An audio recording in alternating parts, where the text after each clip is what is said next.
Alô galera goiana, alô galera esmeraldina, aquele abraço, sejam bem-vindos ao Futebol 62, o jornalismo esportivo do século XXI. O Goiás conheceu ontem os seus adversários na fase de grupos da Copa Sul-Americana de 2023.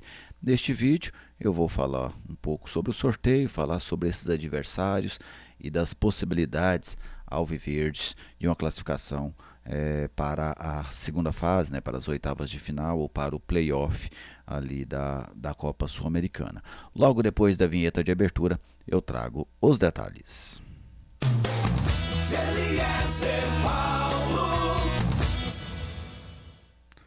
Estou aqui no Futebol 62 e com alegria recebo a sua visita. Seja bem-vindo ao canal. Que satisfação contar com a sua audiência. Deixe aquele like para prestigiar o nosso serviço.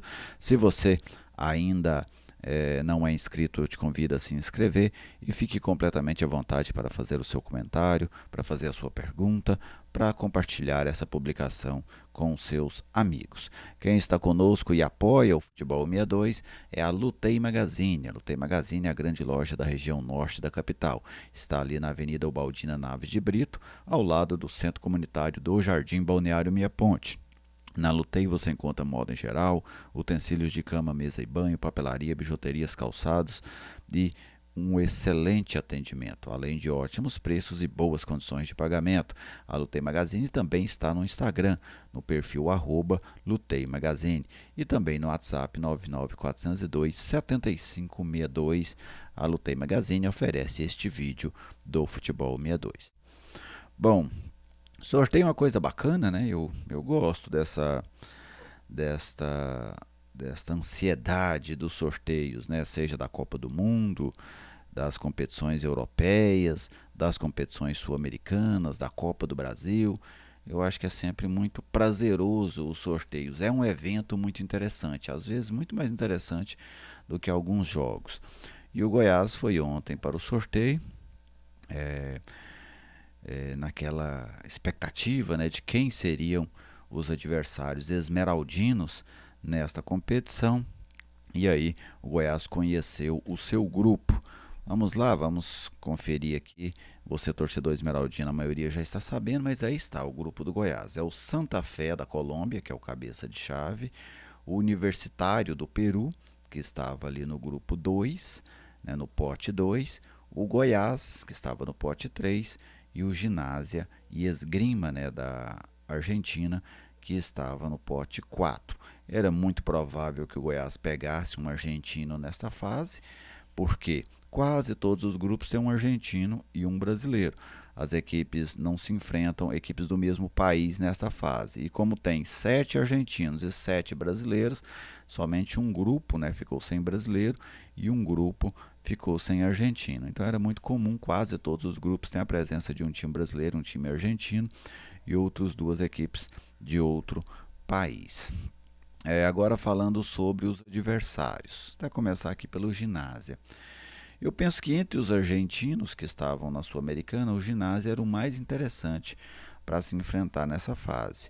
É um time tradicional, se eu não estiver enganado, o Ginásia é o time em atividade mais antigo da Argentina. É uma equipe ainda do século XIX, e... mas é um time que, apesar de toda essa idade, ele não está entre os times mais tradicionais da Argentina. Ele não faz parte ali daquele primeiro escalão do futebol argentino. Então é uma equipe que não tem um título nacional, né? Quando ganhou, ainda foi lá na era amadora, nos anos 20 ainda, né? Tem um título daquele período. Mas depois que o campeonato argentino se profissionalizou, o Ginásio não tem nenhuma conquista, tem 5 vices.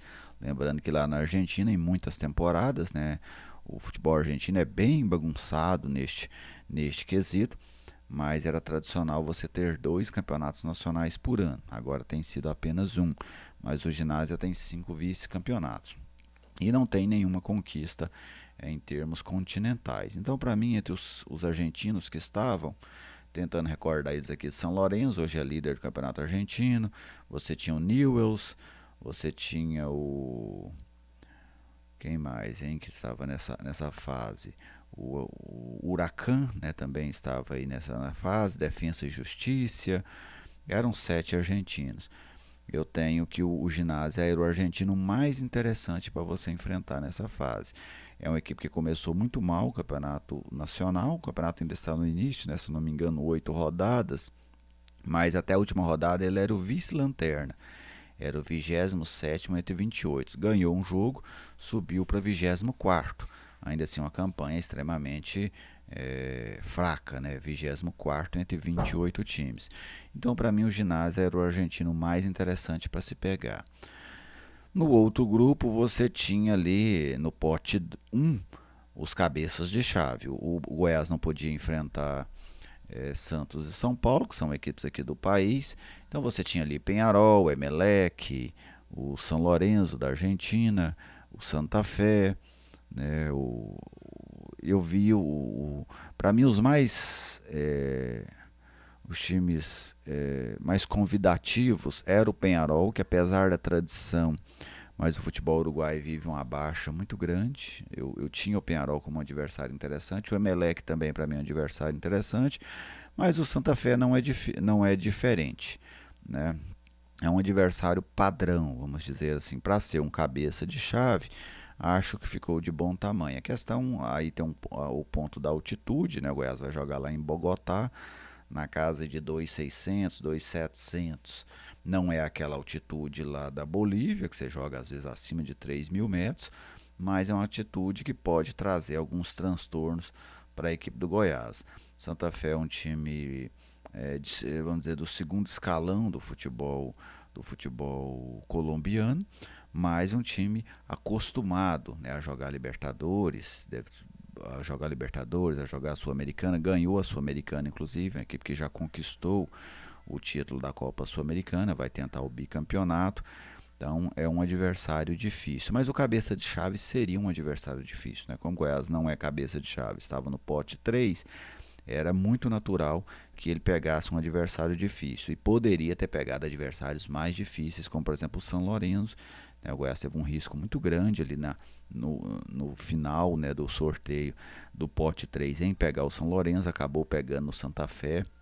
E entre São Lourenço e Santa Fé, eu acho que é mais interessante você pegar o Santa Fé do que pegar o São Lourenço. É um adversário difícil, como eu disse, mas poderia ter sido pior. E o Universitário do Peru era um dos dois times que eu achava mais interessante naquele grupo 2. O Goiás não podia pegar o Botafogo, não podia pegar o a equipe do Bragantino, né, os brasileiros, mas você poderia ter pegado outras equipes bastante complicadas. E os dois times que eu achava mais interessante do pote 2 eram o Universitário e o Palestino. Né? O Palestino era o mais atraente de todos, sem dúvida.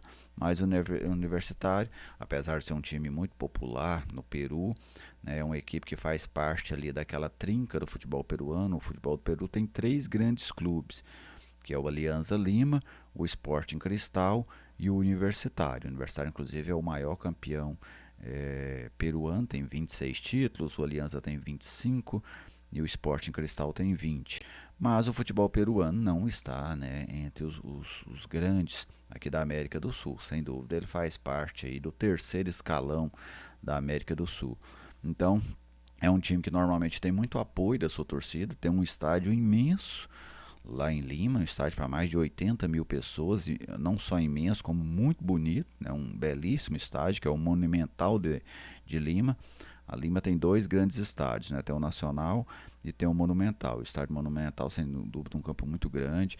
Muita gente, né, comparece no jogo aí da primeira fase contra o Cienciano. Foram quase 40 mil pessoas apoiando o Universitário para ele chegar nessa fase. Então o Goiás, que vai fazer o primeiro jogo fora, lá em Lima, que vai ser o primeiro jogo do Universitário dentro de casa, a tendência é que o Goiás enfrente lá um público muito grande, né? Além do imagina um público talvez acima de 50 mil pessoas para esse jogo contra o Goiás. Então é uma equipe que tem uma popularidade muito grande no Peru, mas tecnicamente eu acho que é um adversário bem atraente. Ele é muito melhor do que pegar um equatoriano, do que pegar talvez um paraguaio nessa fase. Eu acho que pegar o Universitário foi um ponto interessante. É um grupo que eu acho que todos os quatro times gostaram. O Goiás olha para o grupo de maneira animadora, e os adversários também olham dessa forma. Você pode ter certeza que se o Universitário tivesse que escolher um brasileiro para enfrentar, provavelmente ele escolheria o Goiás. Se o Ginásio tivesse que escolher um brasileiro para enfrentar, provavelmente ele escolheria o Goiás também. O Independente Santa Fé também. Então, é um grupo onde eu acho que todos saíram satisfeitos, pelo menos agora. O Goiás gostou do grupo, o Santa Fé gostou, o Ginásio gostou, o Universitário gostou. Então, eu acho que há aí uma, uma, uma animação geral. E a tendência, para mim, é de um grupo equilibrado, né? Eu não acredito que a gente vai ter bônus neste grupo, então deve ser um grupo aí de muitos empates, de muitos jogos acirrados. Não acho que nenhum dos times vai disparar no grupo. E talvez você, torcedor, se pergunte, né, o que é preciso nesse grupo para classificar. A tendência é que você necessite aí cerca de 12 pontos para ficar em primeiro lugar e mais ou menos 10 para ficar em segundo. Então, 10 para segundo, 12 para primeiro, deve ser a média de pontuação aí, costuma ser essa a média de pontuação. Lembrando que o primeiro se classifica diretamente para as oitavas de final, o segundo se classifica para um playoff, onde vai enfrentar um dos terceiros colocados da fase de grupos da Copa Libertadores, né? Os times são eliminados na Libertadores e conduzidos à Copa Sul-Americana. Agora, um ponto é fato: para se classificar, o Goiás vai ter que ter uma simbiose muito grande com a competição, sabe? Vai ter que interagir de maneira muito forte com a competição e como equipe vai ter que evoluir bastante. No futebol médio apresentado pelo Goiás até agora na temporada, nesses jogos difíceis, o Goiás vai ter muitas dificuldades em seguir para a próxima fase. O nível de atuação do Goiás, seja para fazer um bom brasileiro, seja para passar dessa fase de grupos da Copa Sul-Americana, necessariamente ele vai ter que evoluir, especialmente no seu setor criativo, né? Acho que é fundamental para o Goiás essa questão, e assim como a pegada também dos volantes. Mas isso é assunto para um outro tema. Fique à vontade, torcedor, para fazer a sua manifestação, para deixar aí a sua visão sobre esse grupo do Goiás na Copa Sul-Americana. Grande abraço a todos, muito obrigado pela audiência e até a próxima.